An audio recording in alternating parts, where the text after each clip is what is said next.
How to play Pass the Party Food. Pass the Party Food is for 2 to 4 players, is recommended for ages 7 and up, and takes around 30 minutes to play. This game is cooperative, which means all the players will either win together or lose together.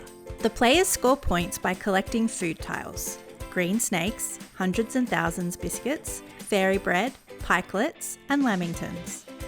You all win if every player's pawn gets to the birthday cake space on the scoreboard, but you lose if Ziggy the puppy catches any player. Setting up the game. Connect the 2 pieces of the scoreboard and place it in the middle of the table. Place the Ziggy board near the scoreboard.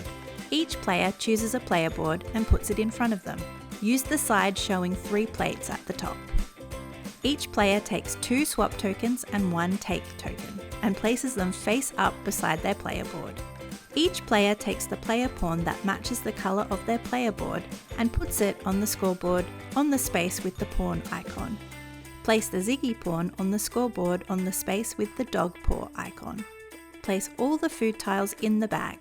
Give it a good shake. Each player starts with 2 food tiles, taking them randomly from the bag and placing them on their player board. Ziggy starts with 3 food tiles. Take 3 random tiles from the bag and place them on the Ziggy board. Ziggy may only start with at most 1 lamington tile on his board, so if you draw a second lamington, return it to the bag and draw another tile. During the game, the players will discard some food tiles. Discarded food tiles will be kept in a discard area.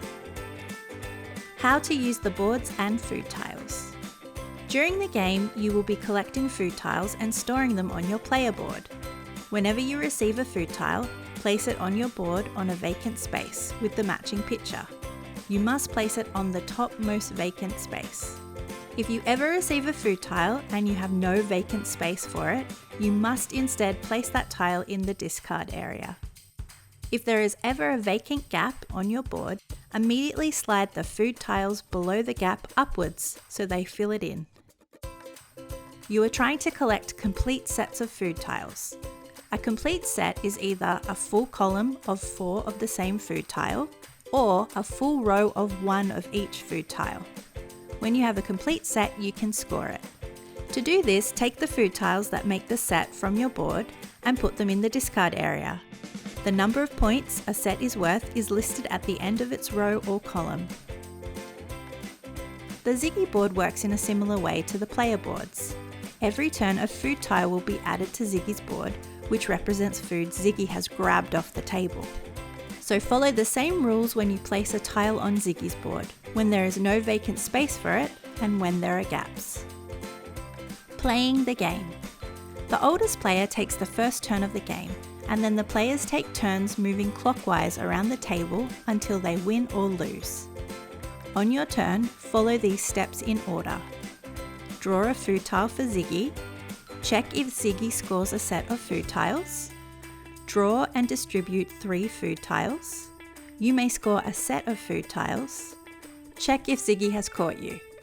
Here is how each step works in detail. Draw a food tile for Ziggy.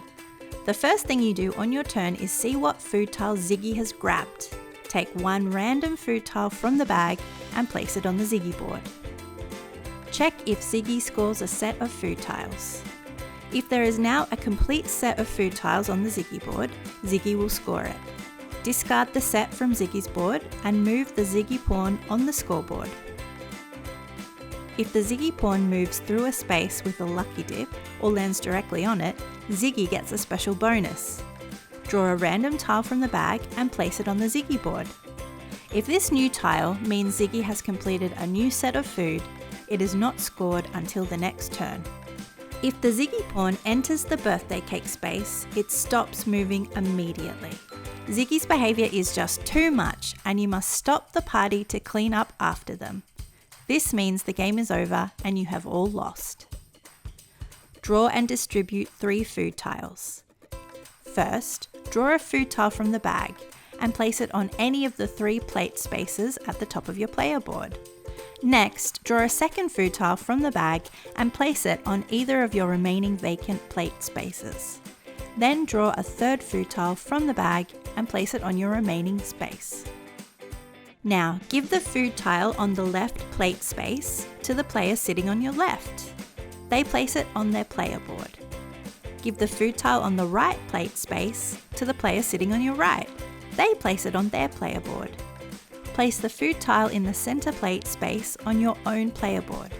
The order in which you distribute the tiles does not matter. You may score a set of food tiles. If there is now a complete set of food tiles on your player board, you may choose to score it. Discard the set and move your pawn on the scoreboard. You may only score one set of your food tiles per turn. If you move through a space with a lucky dip or you land directly on it, you get a special bonus. Draw a tile from the bag and place it on your player board. If this new tile means you have completed a new set of food, you have to wait until next turn to score it. If you move onto the birthday cake space and have extra moves left, stop moving. You have brought your team closer to winning. For the rest of the game, you may no longer score a set of food tiles, but you do the other steps of your turn as usual. Check to see if Ziggy has caught you. If Ziggy's pawn is now on the same space as your pawn or ahead of your pawn, then you have been caught. Ziggy's behaviour is just too much and you must stop the party to clean up after them. This means the game is over and you have all lost. You can only get caught by Ziggy at the end of your own turn. It does not matter if he is on the same space or ahead of you at any other time. Using swap and take tokens. At any time on your turn, you may choose to use a swap or take token that you have face up beside your player board. Each token gives you a one-use special action. Discuss with the other players when is the best time to use them. When you use a swap token, take any food tile from your player board and give it to any other player. Then that player must give you a food tile from their player board. The other player must agree to the swap. After using a swap token, turn it face down. When you use a take token, take any food tile from the Ziggy board and place it on your own player board. After using a take token, turn it face down. You may use multiple tokens on your turn and at different times on your turn. Refilling the bag. If at any time the bag is empty, immediately take all the food tiles in the discard area and put them in the bag. Give it a good shake and continue playing. Winning the game. If all the player pawns are on the birthday cake space of the scoreboard, you all immediately win the game together. You all enjoy the party and even manage to calm Ziggy down. Congratulations! Special rules for 2 players. If you are playing with only 2 players, the rules are a little different.